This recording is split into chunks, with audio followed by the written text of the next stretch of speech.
Hey there, Tom Boyer from my office. I'm here with Caren Dinshah. Yes, from Apex Diagnostics.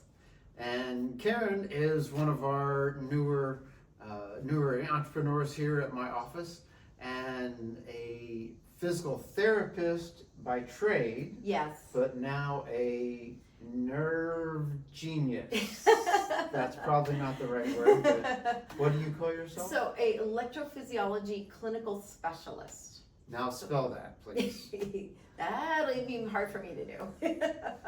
Yeah, so in electrophysiology, and that's doing the looking at the health of the nerves in the body. Okay. Okay. And there's a greater need for it. It's typically done by neurologists, but neurologists are very busy and very hard to find sometimes. Oh, So it's also within the scope of practice for physical therapists to do this, but they have to show that they've had some advanced training in it. You can't Okay. just graduate from graduate school and then go in and say, I'm gonna do this. You gotta show a lot of advanced training Okay. and board certification, which I just recently completed. Yes, so congratulations on that. Thank you. We're totally excited about it. Yeah, I'm excited about it too. So you said a little bit about your journey. You went from physical therapy now to this. So what was the inspiration? What led you to make that sort of career jump and growth? Well, good question. I was working in a subacute facility when COVID hit, and it was a very difficult environment to work in. Sadly, there were patients, because it's mostly older population that was in Okay. that setting, and sadly, a lot of them had passed away. And with all the rules of personal protective equipment and things like that, and how you can see patients and wearing the masks and everything, it was a difficult environment, and getting like wounds on our faces from wearing the masks all the time, things like that. It was a tough environment to be in, and very depressing as well. And I came home one day after coming home many days of crying just because of the setting that we were in, and my husband had said, you need to find something else. This is too much stress on you. You got to find something else. So I started looking, and I was thinking, well, nobody's going to be hiring right now, but there was this company, Apex Diagnostics, that said that they were hiring, and they just needed a physical therapist, and they said, we're looking for someone with the right personality. We would train the right person for this.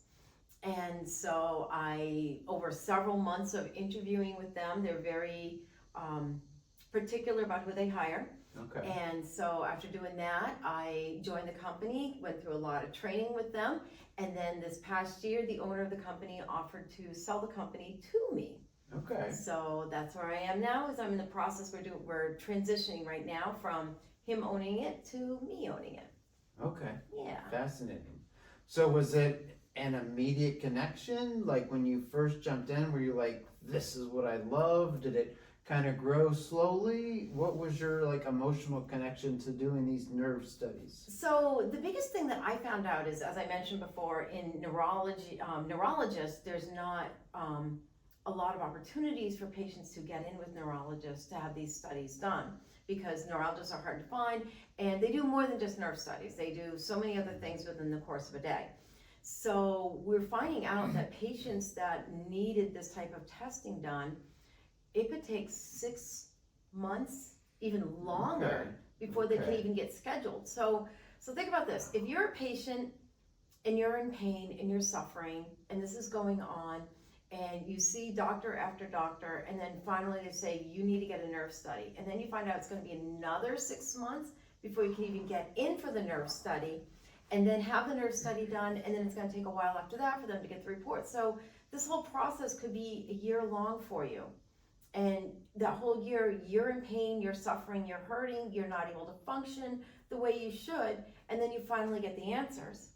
Okay. So us doing this, we're able to fill in that gap and provide that need for patients so they can come in, and usually by the time we get the script from a patient, we can get them scheduled within a month to see them. Okay. So that is a huge difference, and that's what emotionally for me was my connection, because it's like, I don't like seeing anybody hurting. I don't like seeing anybody in pain. And so if we can help them through that process, as quick as possible and help them get onto the proper treatment that they need. That makes all the difference. Right. Yeah. Wow. That's interesting. So I see a little bit of a continuity between the physical therapy and the nerve in terms of pain. Right. Is that in physical therapy you're treating the pain of different people in one way, and you're just continuing to do the same thing, but focusing a little bit different part, the nerves, instead of just the overall body. Exactly. Yeah. So in physical therapy, we're treating all different parts of the body, but with these studies, and so doing the electrodiagnostics and looking at the health of the nerves, we can say specifically this nerve is what's causing you pain. And it could be as simple after that of going back to a physical therapist who that's all they're doing is treating. I don't treat anymore, but going back to a physical therapist that does treatments and doing treatments to relieve if a nerve's getting pinched or not. Or it could be that they need to go to pain management and get an injection done. Or in really severe cases, they might need surgery to address what's causing the nerve to be damaged. So it varies, yeah. Do you have any stories that come to mind of patients that had the nerve study and that allowed them to move through a treatment plan and they came out on the end much more able to do their work in life? I have many stories like that, but my favorite one is a woman that had a total hip replacement done. So typical surgery. Right. And during the surgery, they nicked a nerve. Ooh, and it's called the sciatic nerve. It goes down the back of the leg. And it nicked the sciatic nerve. So we were able to do the nerve study on her and find out exactly where in her hip that nerve had been nicked. Okay. And so one of the things that had happened to her is that because she had that nerve, not only was she experiencing pain, she had weakness in her leg. She had to wear a special brace because she couldn't lift her foot up anymore. So things like that were happening as well. And just as a woman that she loved every weekend during the summer going to the beach. And because of the injury to that nerve and her not being able to move that foot anymore, she couldn't go to the beach. She couldn't walk on the sand. Oh, wow. Yeah, so a big part of her life is gone. Right. So her biggest goal was she just wanted to be able to go back and walk on the beach again. Every weekend, go and do that without having people having to hold on to her, and that she's able to carry things with her, like, everybody else say, oh, grab blankets and baskets and everything to go to the beach. She wanted to be a part of all that.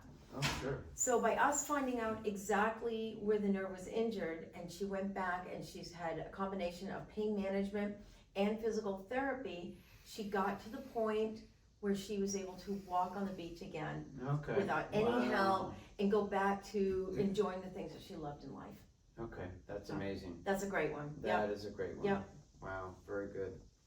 So, and hearing your story, I sort of hear two big steps. One was the transition from physical therapist to working in nerves, but the second was working with nerves to running a business working with nerves. So tell me a little bit about that second transition where you went from I'm going to be a doctor to I'm also a doctor and running a business at the same time. What sort of challenges did you have to overcome to move from that place of doing the work to doing the work and running a business? How's that been? That is a very unique challenge. Oh, sure. It's a very unique challenge because I'm still in the clinical aspect of it a lot. But I'd say fortunately with Apex Diagnostics and the person that owns the company and is selling it to me, he knows the value in doing things the right way. Okay. And so he is not somebody who just said, I'm going to sell you the business, sign the piece of paper, and I'm out of here. Right. That we are looking at a 2-year process of making that transition. Well, that sounded wise. And that has helped out a lot. And he's been slowly giving me more and more responsibility and helping me to learn things along the way. And like right now I'm learning all about insurance companies and how billing is done and how reimbursements are done and all the different codes you need and all that kind of stuff. And that is very overwhelming, but it's a huge part of it. Right. as well, because if we gotta have the right codes in there, so let's say this is what we're doing with the patients, and this is what the right codes for the doctors to then do the proper treatments with them, so, and then ultimately for the insurance to say, we'll cover the expense of having these tests done, so it's a lot to it. And so he's slowly teaching me, we have weekly meetings, but I'd say along with him, it's good to have some outside support, outside mentors as well. Even like talking with you, you pop into the office every once in a while and just say, hey, how's it going? And I'm like, hey, Tom, well, this is what I'm working on right now. And you have been wonderful about sharing some insight from your experience of going through these types of things, like whether it's payroll and software or HR or marketing or anything like that. You've also some great insight as well. So I would say having outside mentors, other people that listen to you and support you and encourage you, and I have found that people won't share if they don't care. So when people are sharing with me, and I may not always like what I hear, but they're sharing because they care and they want the best for me. They want me to be successful. So I appreciate that. Yeah, good. We haven't talked about this part, but I've got to meet your husband, Ryan. Yeah. And he's a good guy. I sense that he has really supported you in this transition as well.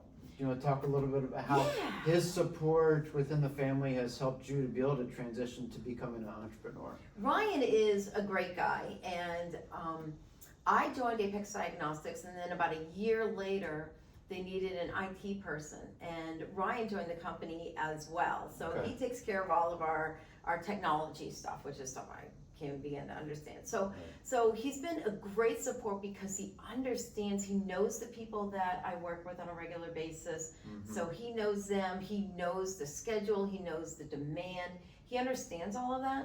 So he is very supportive of that as well. So, because he can see that I understand why you've got this struggle going on and you've got this deadline or, things like that, that he sees it as well. Right. So that's been a huge support. I remember when I started my entrepreneurial journey, my wife was supportive and helpful in that. And I think that anytime you're on that kind of journey, if you don't have support within the family, it's a lot harder. Yeah. But having that encouragement is empowering in a very big way. So very true. That's really awesome. Yep.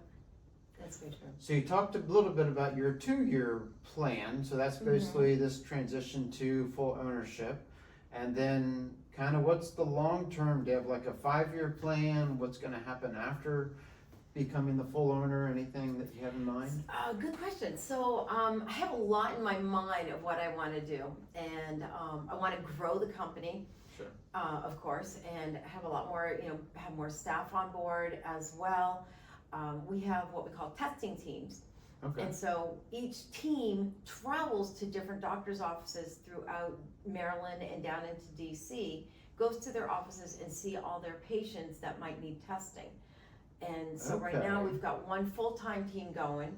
Okay. We're kind of got a part-time team, which is what I'm doing right now is with the second team, is when we have like 2 places on one day, one team goes to one and then I'll go to the other one. But when I'm not doing that role in the clinical aspect, then I'm here in the office. But I want to have 2 full-time teams. Okay. And I'm not on that. Right. So be able to hire enough to have 2 full-time teams. Also, I want to be able to grow, like my home state is Maine. And there's a hospital up in Maine that their neurologist retired. They're having a hard time finding somebody. Oh, wow. Yeah, to come in and do studies up there. So we set up a contract with that hospital. I go up there 1 week a month and do testing on patients at the hospital. Okay. So it's nice because while I'm up there, I get to see friends and family and visit with them. But I'd like to eventually have Maine be its own company, independent of the Maryland one. And be able to grow that one as well. Okay. So and we should add to that some sort of system whereby you bring back lobster rolls. I know my wife would support that very strongly. Very good. We'll work on that one when we're done.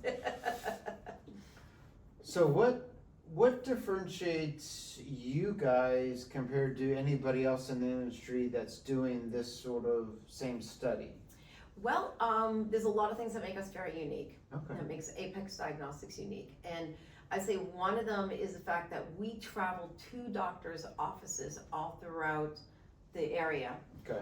And instead of patients always coming to us, we go to them. You know, Okay. they have a doctor that they go to, they're familiar with that setting already, they know the people there, and we go there and do the testing. So it's not like they have to travel to come to Okay. us. Okay. So that's one thing that makes it very unique. The other thing that makes it very unique is the turnaround time. And as I mentioned before, for patients to go most places and get this study done, it could be 6 months or even longer Okay. for the whole Okay. process for them to have this done, versus with us, from the time we receive the script to getting them scheduled, for them coming in and getting the testing done, for us to get the report and then get the report back to their provider, and the provider seeing them again and saying this is the plan of care based on this information, that could be a month, maybe 6 weeks, Okay. maybe at the Okay. most. So it's a Okay. big difference. Right. Right. That's pretty awesome. Yeah. So I guess normally somebody would have to find a neurologist or like a LabCorp that does the test if it weren't for you guys? Is that how that It's would not work? something that LabCorp does. Okay. No, so Okay. LabCorp does other things. They're looking at more like drawing blood and doing testing on that, okay. things like that. So Okay. no, so for them to find us, they'd have to be, a lot of times they're doing a Google search or something like that online, where they're looking for, I need to have a nerve conduction study, or I need to have what's called an EMG, an electromyography. Mhm. And that's the other term that people might be looking for. Okay. When they do that, they oftentimes will find neurologists will come up, but more and more they're seeing companies like Apex Diagnostics. We're the only ones in this area that travel and will go Okay. to different doctors' offices. So even if a patient is not being, like if we're testing in a doctor's office, and even if that patient is not being seen by that doctor, that physician, but Okay. for example, well, I'm in Frederick and my doctor wants me to get this done. Well, okay, well, we're in Frederick twice a month. Mhm. So we can just schedule them to come into that doctor's office in Frederick, for example, Right. and get the testing done, even though they're not affiliated with that specific provider. Okay. So I'm interested in how you find your customers. You said that they'll look in Google. Mm-hmm. Are you primarily getting customers calling you, or do doctors call you and say, I have somebody that needs your study, or is it from the client and the doctor? How does that work? How do you find people? It's networking in a lot of different areas. So it used to be how Apex Diagnostics did things is that we would network to doctors Okay. and say, hey, this is what services we provide. Yeah. But we've started more and more, because we're seeing such a huge demand and no one able to provide the services, that we've now started through social media and other marketing to let the general population know that we're there. Okay. Another thing that we're doing as well is with personal injury attorneys. Okay. Yeah, so this is a sure. unique area also. So for example, if a person, was in a car accident, for example, and they get some whiplash, and then Right. boom, next thing you know, they're getting pain shooting down their arm. Mm-hmm. So the one thing that's very unique, without going into a lot of clinical detail, is that the way our study is done is we're actually looking in history. So we're looking 3 weeks past of what the health of the nerves were. Okay. So just based on, without going into a lot of detail, but we're really looking at, this is where you were 3 weeks ago. Mhm. Okay. So if a patient has been in a car accident and their attorney sends them immediately to come and get testing with us. Okay. Right. So, and if they do it within 3 weeks of the accident, we're actually looking at, this is the health of the nerves before the accident happened. Okay. Then they come back, we'll say 4-6 months later. They Sure. come back, we do the testing again. Okay. And now we're saying they've got this going on, they've got this going on, they got this going on. And that when we can show it wasn't there before the accident, and now they've come back months later, and now it's there. Right. So we can show the direct correlation between the accident and the injury that they're involved with.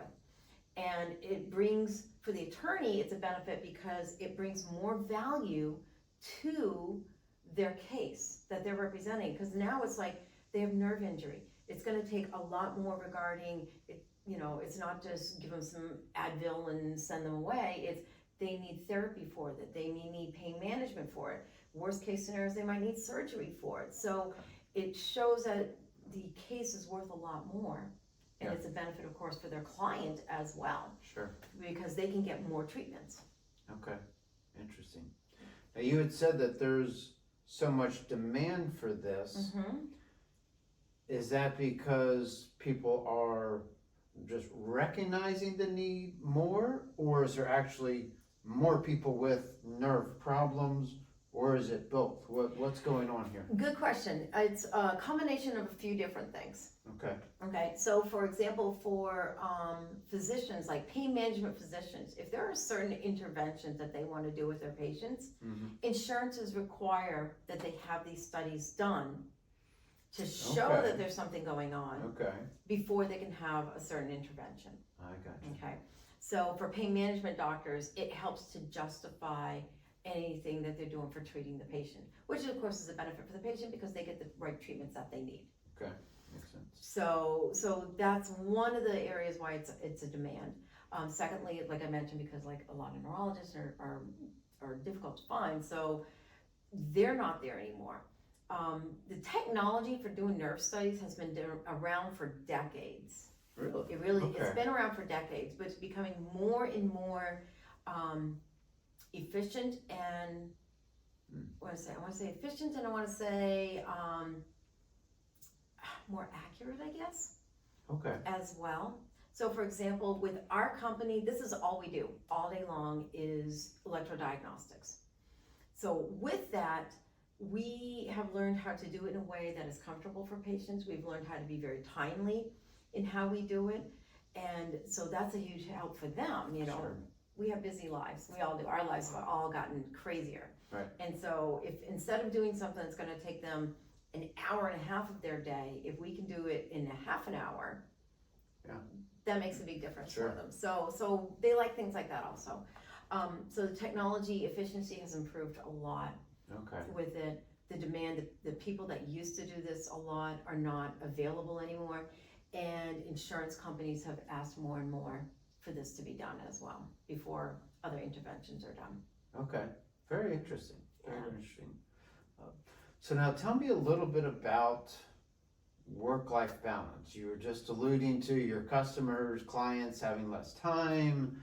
And I know when I would come into your office a few months back, you had your nose in the book, studying, getting ready for your boards. Yes. So what is work-life balance and what has worked for you? Maybe you have some pointers, ideas for other entrepreneurs that are trying to balance their own Yeah. work and life. So how's that been for you? So I say the biggest thing is what has helped me is having the office here, to be honest with you.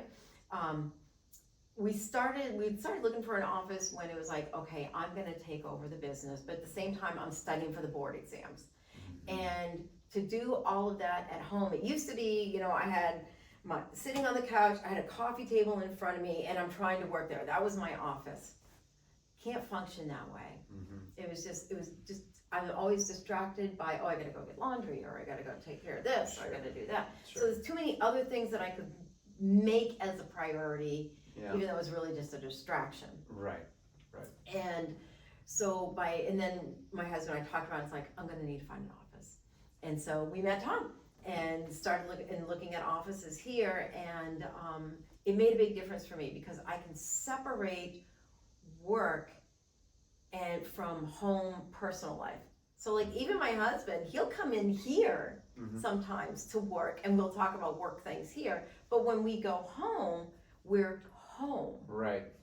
You can be husband and wife, you can be family. Exactly. We're not co-workers there. We're husband and wife and family and having a home life. So that's been a big benefit for me, is just having that separation. Okay.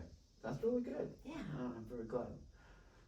Tell me a little bit, you just talked about coming here and it helped your work-life balance. What else stood out about my office? Why did you stick your pole here to your flag here rather. Well, I would say we looked at a few different places for offices, and one of them is finances. When you're starting a new business, you don't have a lot of money to invest in having a nice big office or, you know, things like that. And some of the other places around here that are, you know, I don't know what they call it, but like, you know, they have office space that you can rent. It was a lot more expensive, but some of that was covering services that they offered that I really didn't need. I didn't need somebody sitting at the front desk to be my secretary and receptionist, you know, things like that. I just didn't need that. I just needed a quiet place to get away. I can make phone calls, I can study, I can get work done and be able to focus. So that was a huge benefit for me, was financial services that I didn't really need. But the other thing was the support from you, because a lot of the other places weren't, it was like, here's an office, you go and you do your own thing. But you were great about sending an email and checking in, how's everybody doing, or, you know, keeping us like, we're a community here. And you say, hey, you know, this person in this office, they just completed this thing, congratulations to them. Or every few weeks you'll have a get together for us, you know, bring in coffee and donuts or something like that, and offer that for chances to mingle, or you know, different things like that that you've done. So you've made it more of a community, that we're all here. I may not know everybody that's here, but I know of them at least, and I all understand that we're all in this together, and that you have really been supportive and encouraging for all of us. That's good. That's good. Last question. Now that you're a somewhat seasoned entrepreneur, so thinking about that person who's a brand new entrepreneur that's just thinking, do I make that step? Do I get on the entrepreneur journey? What would you say to that man or woman who's considering that? I would say, this is the advice that was given to me when I was thinking about doing this, and I totally agree with it, is never deny yourself an opportunity to learn and grow and be challenged. So that was the best advice for me, and there have been many times when I had some fears and not sure if I could do it, but there was always somebody at the right place, the right time, offering the encouragement that I needed. Okay. So I would say the big thing is seek out those people that can encourage you when you really need good. it. Sure. And that they're not always, I mean, you gotta have the people that are gonna critique you and say, you know, hey, reality is you gotta do this. But you also need those cheerleaders that are gonna say, you can do it. Okay. This is just a hurdle, you're gonna get over this. I would seek out those people and make sure that you are meeting with them on a regular basis to be that, because you need that. You need that encouragement, you need that edification to happen, just to always be reminded that we're going in the right direction. Right. Sometimes it feels very lonely at the top, and you think you're the only one, you're there, you're all alone. And so I would definitely agree. Having some sort of cheerleader, somebody who's encouraging you to keep going and helping, that's huge on those days when you're just feeling worn down and all alone. Oh yes, definitely. There's been days when I'm like, I don't know if I can do this. I don't know if I want to do this anymore. And then, and then having, you know, that person that you've talked with that is always your cheerleader. Make sure you're going to them when you need that support and encouragement. And they can remind you of conversations you've had in the past when you've said, this is why I want to do this. This is what makes me excited for it. And they can remind you of those things and just say, this is just a little hurdle. You're gonna get over this. You're gonna do great. Right. Put that person in your favorites, in your phone. Exactly. So it's one button to call and say, I need it now. Need encouragement. Yep. That's exactly. Good. That's very good. Well, Caren, we love having you guys here at my office. Thank you so much for being here. Thanks for spending some time with me and letting everybody else know a little bit about what you guys do, what's going on here. I appreciate it, and look forward to many years here. Yeah, I hope so. I'm planning on it. All right. Well, thank you very much. Thank you. Bye-bye.